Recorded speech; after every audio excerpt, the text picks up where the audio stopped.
اول حاجه يعني ربنا يجزيه خير اخويا امير ان هو جعل ليله العمر في اجمل مكان في العالم، في بيت ربنا سبحانه وتعالى.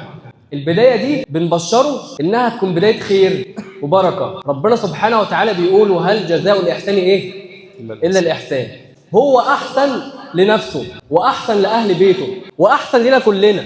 كان ممكن البدايه دي تكون بدايه تانيه خالص، وبدل ما نتجمع هنا نتجمع في مكان تاني خالص. فان شاء الله زي ما هو احسن لكل الموجودين وبدأ بنفسه بالإحسان ده، بنستبشر خير إن شاء الله إن تنالوا البركة والخير والسعادة من عند ربنا سبحانه وتعالى، لأن ربنا أكرم منه وأكرم مننا كلنا. الإنسان المسلم دايما بيستعين على نجاح علاقته في بيته ونجاح علاقته بأهل بيته ونجاح علاقته بكل اللي حواليه بمين؟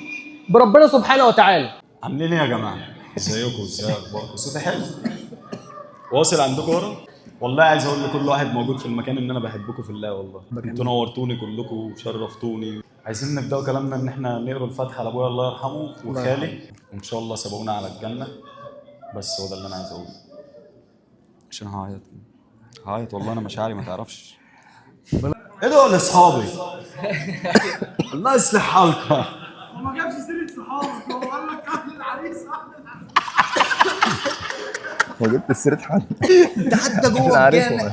اللهم اهدي صحبتنا. خلاص يا عروسه، سمعت الاحاديث اللي النبي والسكه فيها عليا عشان انا مستوي.